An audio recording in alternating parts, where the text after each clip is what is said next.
All right, JC, take it away. All right, then that means we're live, yeah? So if we are live, welcome to our very first live stream for the social engineering community. I am JC, and I'm joined here by Snow. And together, we are the co-founders of the social engineering community, which is a brand new village this year at DEF CON. To introduce this stream, we really just have a couple goals. The first one is to introduce ourselves, and then also talk about all the new events that you can experience at this village at DEF CON 30. So first, to get into this, let's address some of the confusion, because social engineering community is a new name. We've been asked if we're the same as the other social engineering village. We've been asked if we're the same village. There's a little bit of confusion. So first and foremost, we are two different things. The organizer of the old SE Village will not be coming back to DEF CON, so we are replacing that. We are the new social engineering community, and we will be having that village at DEF CON. So why the new name? The difficulty that we have is the previous organizer has trademarked SE Village, I believe Social Engineering Village, Social Engineering Capture the Flag, SECTF, SE Village. All those are trademark names. And legally, we can't use those. And so we have to differentiate ourselves and essentially come up with a new name. So we are the social engineering community. We're a DEF CON village. And then Snow, do you want to talk about how we actually came to be?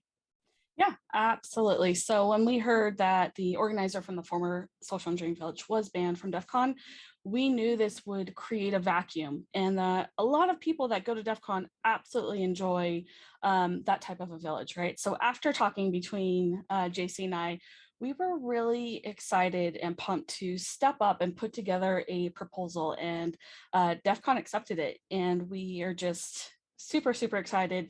And it's going to be in the same spirit, right? Definitely with that same spirit as the former social engineering village. So JC, do you want to talk a little bit about the impact of social engineering as it relates to InfoSec, and just really the experience of being able to sit in the room and witness live calls and different events that we will have?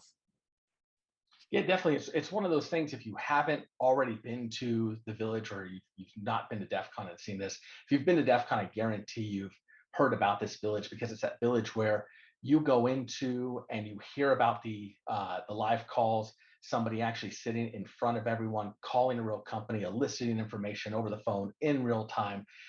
In my opinion, it is the most visceral experience of security. It doesn't take experience in hardware hacking, software hacking. You don't need a network engineering degree. You can come in from any background and understand somebody's lying, somebody's being conned, something's going on that shouldn't be going on. And it's something so simple for you to pick up on at any experience level, and then immediately start moving into other areas of security. So it's a great nexus into the information security community. And a lot of people get their start in the information security community because they see that instant experience of how security impacts us at any position that we have. Yeah, I mean, exhibit me. That's exactly how I got my start in InfoSec. So really our mission of the social engineering community is to enable people of all ages, all backgrounds, who have an interest in social engineering with a venue where they can learn, discuss, practice, or further the tradecraft of social engineering. So really, we knew we couldn't run this village with just the both of us. So we were really lucky that we have such amazing, talented, passionate, and I could go on all day about how great these folks are who have stepped up to help us. So I just want to give them a shout out and kind of say their name and talk about what they do in the village really fast. So we have Anshul, who is leading research and also on the review board, Brian, who is helping with contest creation and on the review board, Carolyn, who is a speaker wrangler, Kat, who is a coach, Chris, who is a judge, Corgi, who is a coach, Kritika, who is a coach, Jamie, who is on the review board and contest creation, Pope, who is leading AV, John, who is assisting with AV, Kyle and Mandy, who are both running the youth event, Rachel, who is a judge, and Sam, who is a volunteer wrangler, and our amazing PM who keeps us on task. So that's just a background of why we wanted to talk to everyone, who we are, our amazing team. So JC, do you want to talk about just high level of kind of what people can expect from the SEC this year, and then we could deep dive into each of the events? Yeah, definitely. So with all of these people helping us out, we're able to pull off a couple cool things. Again, from a new village aspect, we especially because a lot of people haven't been to DEF CON in a long time because of COVID. So this might be your new DEF CON after what 2-3 years of not going, or it just might be your new DEF CON in general. We want to keep some of the same events that the previous organizer had because they do have an impact, and we agree with those events, like the fishing contest. So we will be having the fishing contest. Again, we can't call it the other name because that's trademark. So with the fishing contest, we'll also have the youth contest. So we saw what impact that had on a lot of the younger kids, teenagers, preteens that come to DEF CON. Their parents bring them and they get to experience it. We'll talk about our youth contest as well. And then of course we'll have presentations. And then during this call, this stream, we will have somebody monitoring. Pope and John are monitoring that the questions. So if you have questions, go ahead and ask those. If they can answer them, they will. If not, they'll relay them to us. And then with these amazing people helping us out, we actually have 2 new events. We've got the cold calls and we've got research calls. And we'll talk about what those are a little bit later. But before we go any further, Snow, do you want to talk about the actual fishing contest that we're bringing this year? Yeah, absolutely. So similar to the past event, this is all around phone calls. And so to start, we need contestants. We actually have our registration open right now and it closes June 3rd. So you have exactly 1 week to get your submissions in. And that submission process is an application, upload a video so we could get to know you. And something we're very excited about this year is we have the opportunity to have teams. So whether it's a solo person competing or teams of up to 3. JC, I know that's something that we're both really excited to bring in this year, right?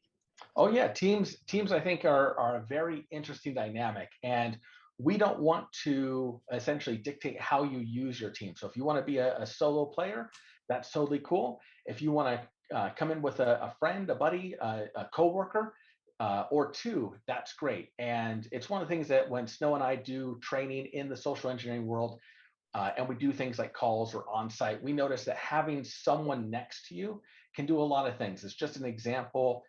If you're on the phone, you're usually in a specific frame of mind. You're usually going through your script. You have your plan, your pretext, and you might not be hitting every social cue that the recipient is giving off. So having somebody else to listen is somebody else that can say, hey, you can put a little more pressure, or hey, back off. They're not buying this. You need to switch.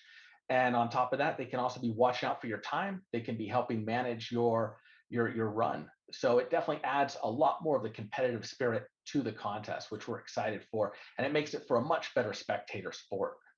Yeah, absolutely. So once our contestants are chosen, we go into the first phase, and that is the phase where you're given a target company and you have tons of time to go out and perform OSINT against them, find any types of objectives, and develop a very detailed vishing attack plan, right? That's maybe a call script, examples of who you plan on calling, what objectives you plan on going after, as much detail as possible. So once you go into that first phase, there's something new this year that I'm very, very excited about, and we are bringing in coaches. We have 4 coaches this year, which is Corgi, Kat, JC, and Kritika, all people who have had experience with social engineering, or even competitions like this, tons of experience that they can offer. So as contestants are going through doing this phase, they can have one-on-one time to really understand maybe areas they need to focus a little bit more time. JC, as someone who's going to be a coach, what are you excited for this phase? So I'm not gonna lie. When we came up with the idea with coaches, we totally ripped this off of a cooking show, right? I think it had Gordon Ramsay and friends in it, but it was one of those things where you see the cooking shows and then you see them where the judges can actually get involved and provide feedback. and the show completely changed. And so that's what I'm the most excited for. Is I remember when I competed, and I'm sure when you competed, you're alone, right? I mean, you've got friends and coworkers and you can do your own research, but having somebody that's, been in the ring or has the professional experience that you can ask questions or spitball your approach, I think is one, going to enable our contestants to be better, be more confident, and have a more regimented plan. But on top of that, in terms of the competition, back to that spectator sport, it's really going to raise the stakes, because that level of confidence really drives that event, and I think it's going to be a lot more fun. Not just leaving our contestants to the wolves, so to speak. They're going to have some backup and people that they can call. Yeah, absolutely. So this is one of the things I know we're both most excited about for our vision contest. So once contestants go through that first phase, they meet with their coaches, they turn in their reports. Then we have our judges who will be scoring the reports and providing feedback. Hopefully you're picking up the vibe here that it's really important for us to help people grow, help people learn. It's not every person for themselves, right? And so we have the judges score, provide feedback, and this year's judges are myself, Rachel Toback, and Chris Kirsch. So very excited about this group of people. So once we get all that, we move on to the next phase, which actually happens live at DEF CON in our soundproof booth. JC, you want to talk a little bit about the booth? The booth was a nightmare to try and figure out, right? Do we build it? Do we buy it? If we buy it, where do we buy it? And soundproof booths, especially mobile ones, are not cheap. So trying to source that was its own hurdle, and we've done that. We've, with the help of one of our sponsors, which we'll be announcing soon, we acquired the funds to purchase that, and on top of it, we actually splurged a little bit. So I'm pretty sure you can fit 2 people comfortably in it, maybe 3. But the reason you can is because it also has a wheelchair ramp. Our goal of that was to be as inclusive as possible. So if you do need that type of assistance, we want to make sure that this booth doesn't prohibit you. So please, again, if you're filling up for competing, we really don't want anything to stand in your way. And if you feel that something does, please reach out to us, and we'll try and figure out what we can do to make this work. But the booth is procured. It's actually on a trailer over to us out in Utah, and we're excited to set it up and hand it over to Pope to rig out with cameras and microphones and all the telephony pieces. Snow, do you have any comments on the booth and how excited we are for that thing? Nope, I think you definitely recapped it. Now, I did see one question actually in the chat regarding coaches. So are coaches only available before the competition, or will they be available during calls? JC, do you have any thoughts there? I do, and again, it's somewhat subject to change, but we will have, once we do the acceptance for all the contestants, we will have essentially a coach schedule, if you will. So ideally, we'll give you a chance to meet once or twice with every coach and essentially have that one-on-one session, and then that'll be your time to ask questions, get feedback, and then at the event, right now, our plan is that that's you and your team. So ahead of time, you'll have time to talk to all 4 coaches and work out any strategies or plans. But at the actual event, right, I think most of us will be there. I think Kat may not be present, but we'll be there to give you moral support and root and cheer for you. But that right now is a tentative plan. But once we send out those acceptance, we'll also send out the coaching schedules with availability and make sure we have time to meet in a Zoom-like chat and go over any questions you have, give our tips, best practices, recommendations, good news, bad news, everything that you want as a competitor. Perfect, thank you. So on that last phase, as folks come in, they place their phone calls, there is one more new thing that we're adding that I'm super excited about. It's style points. So each judge can allow up to a certain number of points once calls are completed. And I'm really hoping to see creative people, right? Get into character, dress up, whatever you got to do, right? This can possibly make or break you from winning the competition. So the more creative, the better. We definitely want to encourage that as much as possible. So that kind of wraps up the Vishing event.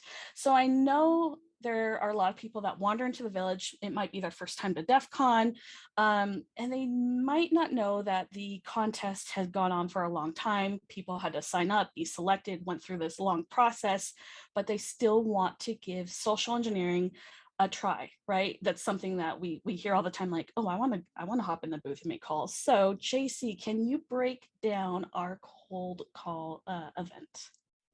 Yeah, definitely. So, like Snow was saying, when we have been in that village in the past, there's always somebody at least within earshot, if not right next to you, that's like, okay, hey, how do I go next? Where's the sign up? I've got next. And we felt bad because, like Snow said, some people just don't know about it. It's their first time at DEF CON. And if you haven't looked at the roster for DEF CON, we're looking at, I think, over 30 villages now. It's, 4 days, 30 villages, it's not a lot of time.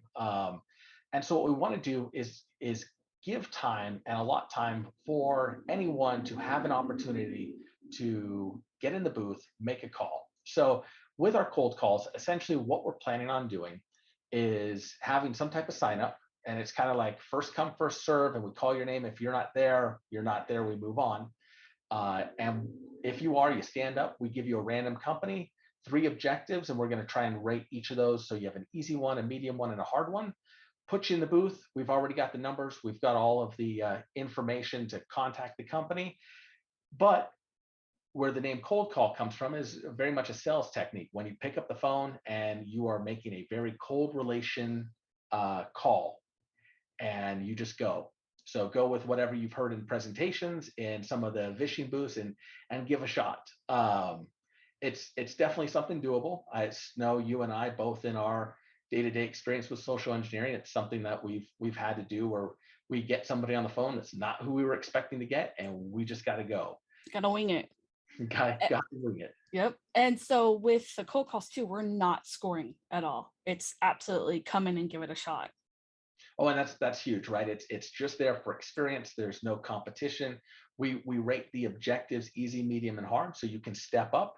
If you only want to do the hard one and get out, that's totally fine. If you want to do the easy one and you're done, that's perfectly fine too. Enjoy the experience. And again, maybe it lights that spark, gives you an idea of what this is, and you compete the next year, or you've got enough and you're off trying to find a job as a social engineer. So with that, I think that covers the cold call. Again, that's going to be, we've got time dedicated to do cold calls. So it's not like somebody doesn't show up or presenter doesn't show up and we're going to try and fill time.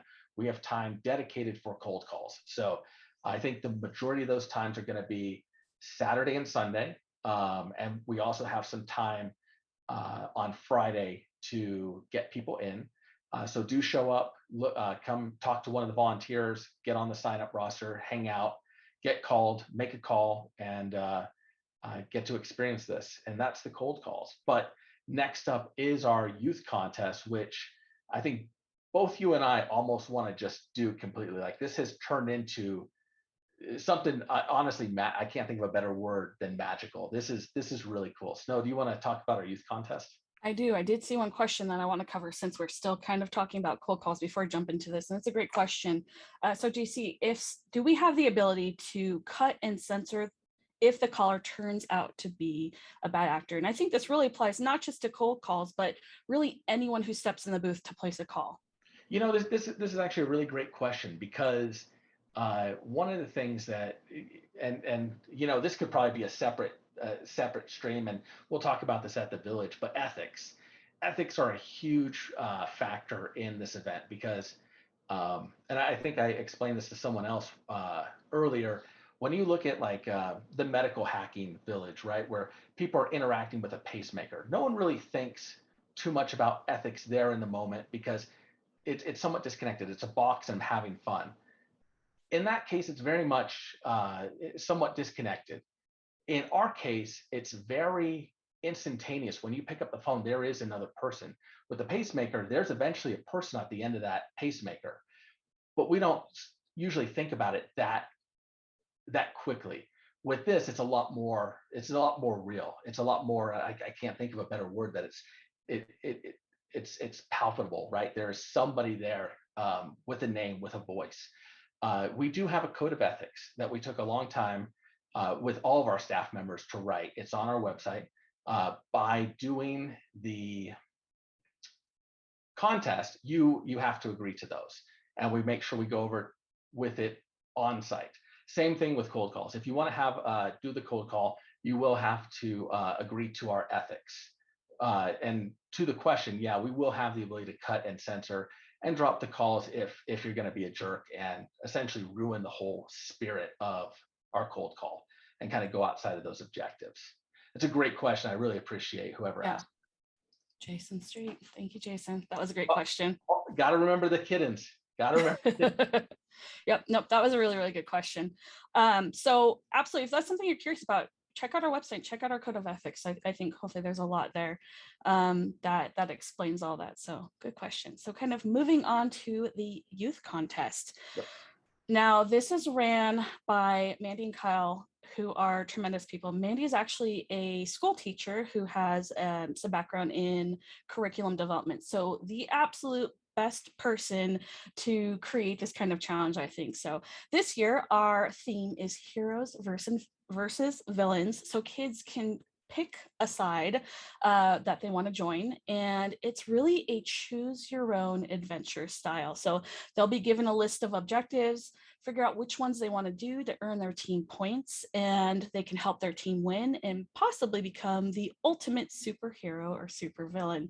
Now, one of the things I am super excited for is that we're working with other villages at DEF CON, so kids can go there and experience the other villages while still completing those objectives.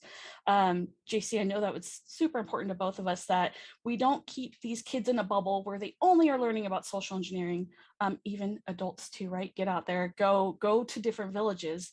But the way these are set up so they can go out, experience villages, learn something from those villages while still learning in the social engineering space. So JC, I know you're excited about that one too. Oh, I don't know if I'm even more excited than Mandy and Kyle, who's actually putting this together. The way they pitch it is great. But to your point, right, it is not a bubble for us to hang on to your kids. In fact, we don't want to hang on to your kids. We're not hanging on to your kids. We're not a day camp. We're not. It's very much like Snow said, a choose your own adventure setup. And that means essentially they can jump around. If I understand Mandy and Kyle's vision of this correctly, they can jump around to the different challenges as they see fit, as they see for their skill levels. I think we're looking between 10 and 17. And I think we can go a little younger. I think we can go a little older. But the idea is that it's somewhat a curated approach, one with some social engineering aspects, but also in different villages. So we're working with and coordinating with different village leaders to essentially give your child a task or a reason to be there, a reason to get out and check this out, which is honestly a great way to experience if you don't have a natural drive to go figure out what's what, or you don't know which one to go look at. This gives you an opportunity to have a reason to go there, have a reason to interact with the village leaders, understand what's going on in the village through one of these small challenges, complete it, get your points. But what we're really looking forward to is get that experience and that exposure. And that's kind of the big piece of the social part of the social engineering community, is get these kids socializing. And that's, as a parent, right, in the TikTok generation, the socializing thing is getting hard. So we're very excited to get that youth contest out there and keep that type of event going through our village. Yeah, absolutely. So we actually have signups available on our website. This helps us know how many supplies to order. We still will have walk-up signups available. However, we're going to only order a set amount of supplies. So if it is something you're interested in, please sign up online. This definitely helps us out. So we can plan and go from there. So Yeah, that is. I think right now we're looking at 100 spots max. I think that's as much as we're gonna do. But if we get more signups, that helps drive the needle, and we can justify getting more. So if you sign up on the website, you're guaranteed a spot. We'll have the kit ready for you. You show up, pick it up, and you're off to the races. However, if you just find out about this, if you're watching this video the day of DEF CON and you've got your kid or kids, still stop by, tweet us or ask, and I'm sure we'll have some kits still left. But right now we're looking at 100 total spots. Yep, Sorry. perfect. No, that's super helpful. All right. So as we were planning out this village, I know you had to put up with me and my 100 crazy ideas. And you're like, next year, down the road, down the road. However, you came up with one that I am so excited about, that I would love for you to talk more about. So that's our research element. So can you kind of talk about what that entails for this year? Yep, I remember when we were sitting around talking about, what do we do? Do we just do the same, or do we keep innovating and pushing the limits? And we had quite a few things. The one that I came up with that I honestly don't know how to do. I'm great with coming up with ideas that I don't know how to execute. Was our research calls, and the idea behind this was simply we take a lot of trust in other people's stories, in books, in other techniques, and we feel confident. However, anybody that's been in this industry, has done the work, knows that there's exceptions to the rules, and by and large most rules aren't really rules at all, and they're very much loose guidelines. And so what we want to do is kind of bring some of the academia and some of the testing back into the social engineering tradecraft, and simply that's going to be through our research calls. So unlike the competition, unlike the cold calls, you'll put together a proposal. So something like testing a strongly held belief in social engineering. Snow, do you maybe have an example of one of those that you want to give? Yeah, I can actually think of 100, but there's two that come to mind right away. So the first one is I hear all the time women are better social engineers than men because of their voice and something about maternal and something along those lines. However, I would love to actually see that tested. That would be, is a female presenting voice get better results than a male presenting voice, right? That would be really interesting for me to see. Another one I hear, and I know we've recently talked about this, JC, is people who talk fast versus people who talk slow. Would one of those possibly get better results? There's so many different things that I've heard, but there's no actual research around it. So I think this is a perfect place to actually try that out, come up with your idea, get in the booth and see what those results are. Yeah, so let's break down what that looks like. And so where you have an idea like that, or just maybe a belief or a strongly held theory that you want to put to the test, essentially, and we do have an example proposal on the website. We've got a proposal questionnaire, and essentially it's how will you test this? So I think we're given about 15 minutes.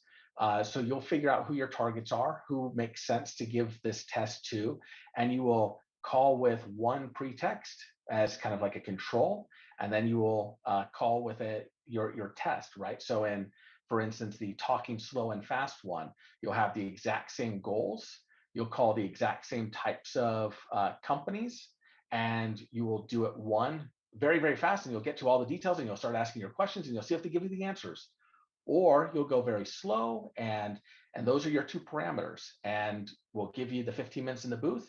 You'll give us a quick summary of what you're going in there hoping to find, or we'll present that. And then at the end, you can tell us if the results kind of met your hypothesis.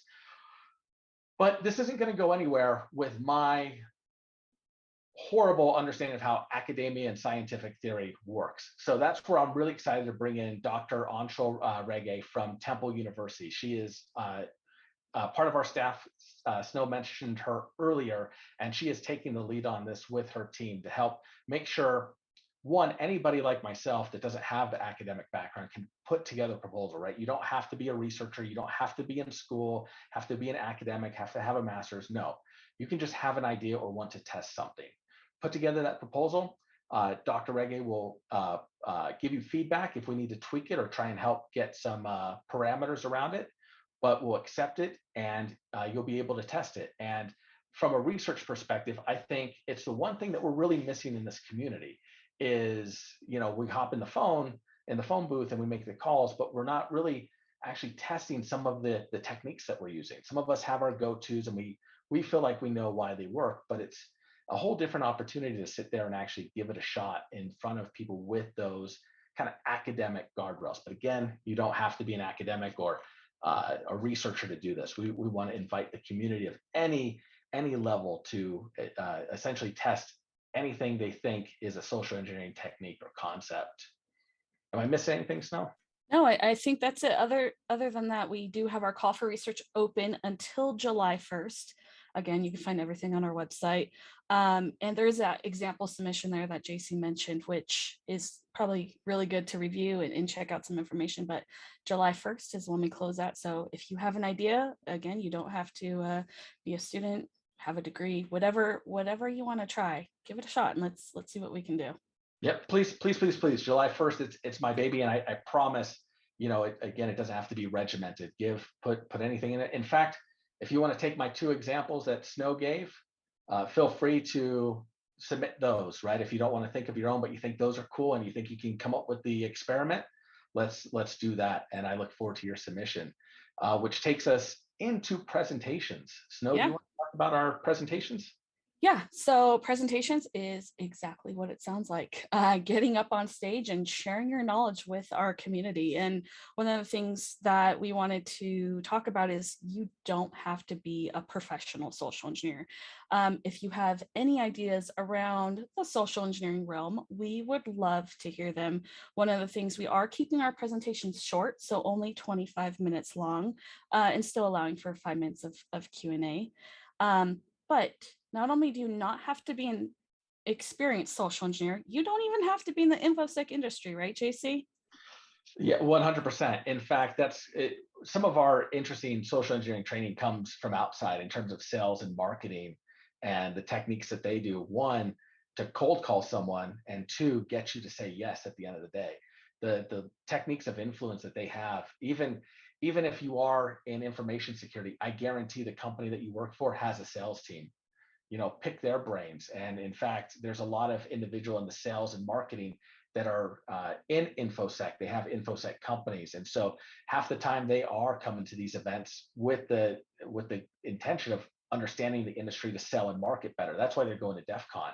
And if that is you, you are more than welcome here, because I guarantee that in that background you have some really cool techniques that would most likely be very relevant in our social engineering community, and we would love to hear and share that with the rest of our community. Yeah, exactly. I mean, that just goes back into our whole community aspect, right? You don't have to be a professional social engineer. You don't have to be even an infosec. We welcome anyone who just is curious about this. So we would love to see tons and tons of submissions. We've already gotten a good handful of amazing ones. Our call for papers does close June 3rd, so 1 week away. So if you have an idea, please get it in. We would love to see it, and hopefully you can come and speak at our village. So that really wraps up our events that we are having this year. Did you want to add anything, JC? I sure did. Right. Okay, go for it. So with the presenters, as to help kind of encourage you to present, again, the time window is short, 25-minute window, 20 minutes for your presentation, 5 minutes for your Q&A. But you also get a DEF CON human badge. So we are going to hook you up if we select your presentation with that badge for presenting to our community. So every presenter for us will get a DEF CON human badge. Excited to announce that. Perfect. Yeah, thank you. So again, that kind of rounds out what events we have in store this year. Again, who knows what next year has in store, if we bring things back, if we change things up. We're also always welcome to feedback, critiques, whatever you have. We love to hear ideas. Couple more things we wanted to talk about is volunteers. JC, what do you got for volunteers? We've actually got a good amount of submissions. So on our website, there is a call for volunteers. As you just saw on the last slide, if you also volunteer with us, you will get a DEF CON human badge. So we'll help offset some of that for some hard labor. And it's actually not too hard labor. Just set up, tear down, people, line management, runners, other things as needed, just helping us out. And I think we're looking at right now, it all depends on how many volunteers we get, but one shift per day over the course of the 4 days, Thursday to Sunday, and each shift being about 7 hours with lunch and breaks. And then we're also really eager to help out to make sure it works. If we can reduce any conflicts and availability, try and work around your schedule. Again, you're DEF CON, you're going to DEF CON to gain knowledge, network, get exposure. And so we don't want to lock you up just in our village, but we do want to help offset some of the costs for DEF CON. So if you want to volunteer, we can definitely help with the DEF CON badge if you're already going to be there. So please, please, please volunteer if you want to help us out. We definitely need a couple more hands, I think. And then our volunteer request closes on June 3rd. So June 3rd, please submit that. And then volunteers is a great way to help out. But Snow, is there any other ways people can help out? Yeah, we actually have a t-shirt fundraiser right now, and our sponsorship is open. So if you actually go to our Twitter account, we do have 2 different styles of shirts. Each shirt has a men's cut, a women's cut, and a hoodie option. Got to have that hoodie in there. All funds go directly towards our community and building it out. Same with sponsorships. If your organization is possibly interested in sponsoring us, we would love to talk. Please hit us up on Twitter or go through our website. It takes a lot to make this community run. We are super excited. I mean, all the love and support we've gotten from our staff has been amazing, but at the end of the day, we still have financial needs and there's a lot that we want to do. So if there's any way that you can help support, and if not, just a retweet goes a long way, right? For our campaigns, anything that we push out, we're trying to build that brand awareness. We're new. We want to make sure folks know we exist so they can come in and learn as much as they can. So any support you can throw our way, financial or not, we appreciate it so, so much.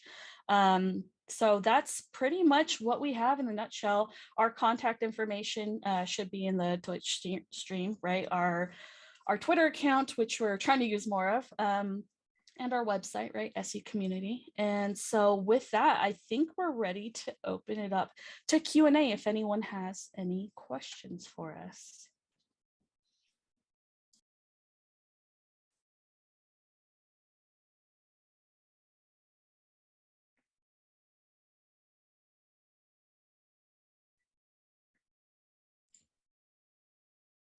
All right, nothing like the awkward side. Well, people are writing their questions if they are. Again, our Twitter account is the @SEC_DEFCON, and our website is se.community. We use one of those weird vanity TLDs because socialengineeringcommunity.com was way too long to type. Yeah, and just a note on the t-shirts and hoodies, we're using a vendor called Custom Ink, so they have a fundraising option. I think we have hit, I'm not too sure, but I think we're close to hitting the number to get them printed, and I think they will print, and everybody should have them before DEF CON, so you would be able to wear those and show your support there. Snow, do you want to talk about the hoodie design with the names on the shirt design with the names on the front? I know that was. Yeah, that's one of my favorites. So we have 2 designs. One has our logo on the front, and on the back it has some cool words, and the other one has our logo on the back and some names on the front. Now those names are actually famous con artist names. So one of my favorites, I think actually 2 of my favorites on there. So P.T. Barnum and George C. Parker, classics. So lots and lots of con artists on there. I mean, there's hundreds, but those are my at least favorite. So unless there's any more questions, So I that's think hand curated list of Snow's favorite con artists. I'm not sure it is. If that was ever a password reset question, I would be screwed. there's a reason why those names are on there if you're curious. That's the Yeah, commonality, is they're your favorites. they But yeah, are. I don't think we have any more questions. So I guess I'll close this out first Yep. with a thank you to our staff, right? Our staff has been instrumental at helping us, one, craft the ideas, the website, the content for the website, the rubrics for evaluating submissions, for contestants, for presentations, for volunteers, to making sure we're as inclusive as possible. But then also a very special shout out to Pope and John for setting up this stream, because if I can't even imagine what type of potato we would try and record this on if it wasn't for them. So very happy to have their help. They'll be helping us with the AV in the booth and during the event. So if this is what they whipped up in 5 minutes on a whim, I'm so excited to see what they produce for the actual event. Again, big thank you for them. And then also a big thank you to Sam for putting up with our constant barrage for, hey, tweet this, hey, tweet this. She's the one behind making all those memes on our Twitter account, on our LinkedIn account too. We are professional, so we are on LinkedIn. So feel free to add us on either Twitter or LinkedIn and share those memes. Sam's putting a lot of effort into, one, putting up with us to make them, and then two, making them and putting them out there. Snow, do you have anything to say? Yeah, just as closing up, I want to thank everyone who so far has submitted, right? Whether it's a contestant, a you sign up, research, whatever it is, presentation. Thank you, thank you, thank you, thank you. So far, like, we're super excited. This is just gonna make our community, and we just can't thank you all enough. And then lastly, I want to close out with actually thanking DEF CON for giving us a chance and accepting our proposal. This is a big responsibility, right? And we are really excited to see what we can make of this, how we can make this community grow, people learn, and being inclusive as possible. So thank you to everyone that we just mentioned and our staff. And I think we are ready to close it out. Have a great Memorial Day weekend. We Yep. appreciate all of your support and love, and retweets, donations, everything you're doing to help us out. We couldn't be more thankful. So be safe out there, and we will hopefully have another one of these as we get closer, especially to announce our presenters. And just keep watching our Twitter feed, and please submit, be a contestant, be a presenter, be a volunteer, or just be excited to come sit in the audience and watch the fun that'll ensue. Have a great weekend. Thanks, everyone. Bye. Thank you.